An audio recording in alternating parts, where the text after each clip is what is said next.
नमस्कार. छायाज रेसिपीजमध्ये आज आपण मुगाच्या डाळीपासून मस्त असा नाश्ता बनवूया. अगदी पोटभरीचा हा नाश्ता तुम्हाला नक्कीच आवडेल. तर इथे मी अर्धी वाटी मुगाची डाळ घेतली आहे. ही डाळ 2 ते 3 वेळा स्वच्छ धुवून घ्यायची आहे आणि यानंतर भिजत घालायची आहे.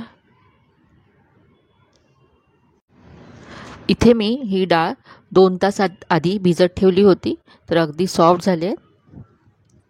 तुमच्याकडे जर वेळ कमी असेल तर कोमट पाण्यामध्ये 1 तास भिजत ठेवली तरी चालेल.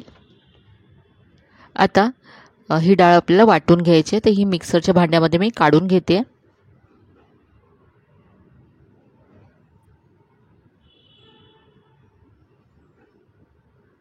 यातलं पाणी निथळून सगळी डाळ इथे मिक्सरच्या भांड्यामध्ये काढून घेतली. आता यामध्ये आलं घालायचं आहे. अर्धा इंच आलं तुकडे करून घेतलं आहे. आता यामध्ये पाणी घालायचं आहे. तर खूपच कमी पाणी घालून आपल्याला ही डाळ वाटून घ्यायची आहे. 2 चमचे इतकं पाणी घातलं आणि डाळ अशी अगदी बारीक वाटून घेतले. आपल्याला हे तयार मिश्रण घट्ट हवं आहे, त्यामुळे जास्त पाणी इथे घालायचं नाही आहे. फक्त डाळ वाटण्यापुरतंच पाणी घालायचं आहे. ही वाटलेली डाळ मी इथे एक बाउलमध्ये काढून घेतली. आता यामध्ये अर्धा चमचा जिरं घातलं आहे. चिमूटभर हळद घालायची आहे. यानंतर चिमूटभर इथे हिंग घातलं आहे. चवीप्रमाणे मीठ घातलं आहे. आता हे मिक्स करून घेऊया.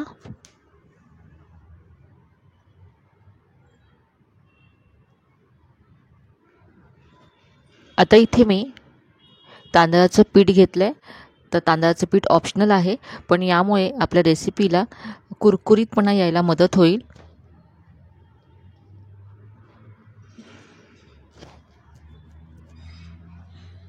तर आता हे पीठ तयार मिश्रणामध्ये मिक्स करून घ्यायचं आहे.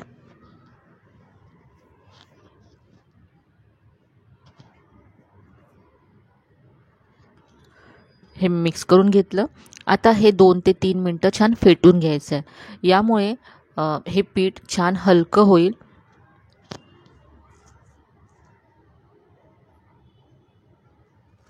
आता यामध्ये बारीक चिरलेला कांदा घालायचा आहे.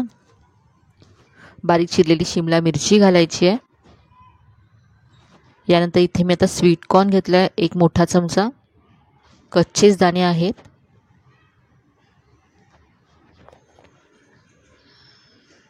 भाज्या तुम्ही तुमच्या आवडीच्या यामध्ये घालू शकता. इथे आता मी बारीक चिरलेली हिरवी मिरची घातली आहे आणि थोडीशी कोथिंबीर घातली. यामध्ये तुम्ही किसलेला गाजरसुद्धा घालू शकता, बारीक चिरलेला टोमॅटो घालू शकता.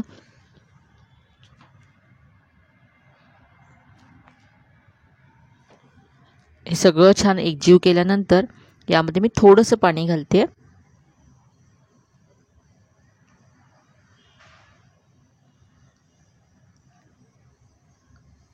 तर हे पाहू शकता इतपत आपल्याला घट्ट हवं आहे हे. आता यामध्ये अर्धा चमचा इनो फ्रूट सॉल्ट घालायचा आहे. तुम्ही याऐवजी पाव चमचा बेकिंग सोडासुद्धा घालू शकता.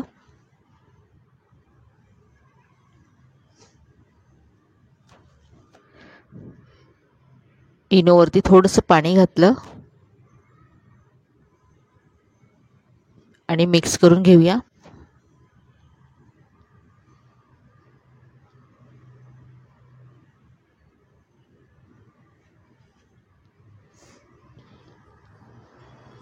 इनो तयार मिश्रणामध्ये एकजीव करून घेतला.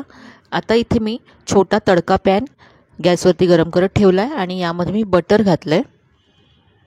तर आज आपण मोंगलेट बनवतो आहे. खूपच मस्त अशी नाश्त्याची रेसिपी आहे. बटरमुळे याला चव खूप छान येते. तुम्ही तेल घालूनसुद्धा बनवू शकता. आता यावरती तयार मिश्रण घालायचं आहे. गॅसची फ्लेम मंद ठेवायची आहे.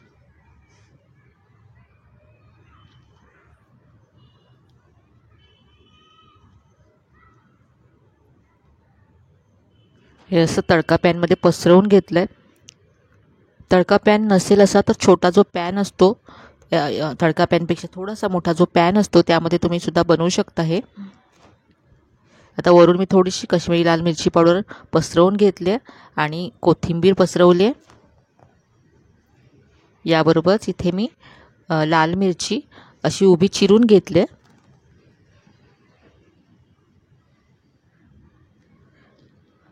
यावरती आता झाकण ठेवायचं आहे आणि 2 ते 3 मिनटं हे भाजून घ्यायचं आहे आपल्याला.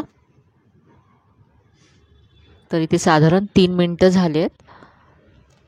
हे आपण उलटून घेऊया. तर इथे पाहू शकता किती मस्त रंग आला याला, अगदी खरपूस भाजलं गेलं आहे.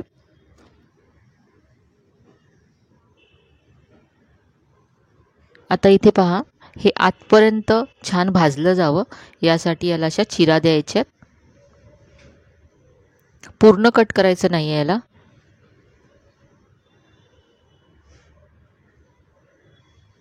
तर आपण थोडंसं जाड केलं, त्यामुळे अशा चिरा दिल्यामुळे ते आतपर्यंत छान भाजलं जाईल. यावरती थोडंसं मी बटर घालते, म्हणजे बटर मेल्ट होऊन आतपर्यंत जाईल. आता आपण झाकण ठेवून दुसऱ्या बाजूने सुद्धा हे 2 ते 3 मिनटं भाजून घेऊया. तर ते बटर पूर्ण मेल्ट झालं आहे आणि हे आतपर्यंत छान असं भाजलं गेलं आहे. दुसऱ्या बाजूने सुद्धा मस्त रंग आलाय पहा. हे मोंगलेट तयार आहे. दुसऱ्या बाजूने सुद्धा मी याला असे चीर देते.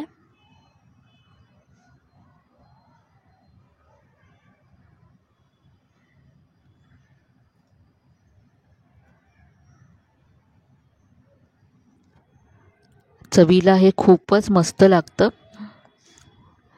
यावरती पुन्हा मी बटर घातलं आहे. बटर तुमच्या आवडीप्रमाणे कमी जास्त तुम्ही घालू शकता. मी इथे थोडंसं जास्त बटर घातलं आहे.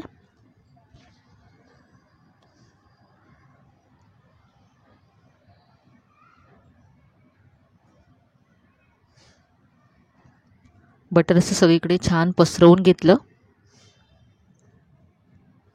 तर इथे हे मोंगलेट तयार आहे. काढून घेऊया.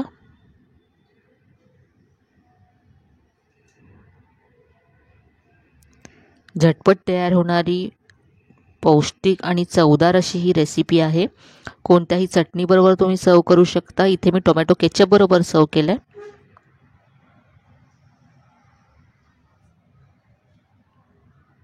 दिसायला हे जितकं छान आहे, चवीला तितकंच अप्रतिम आहे.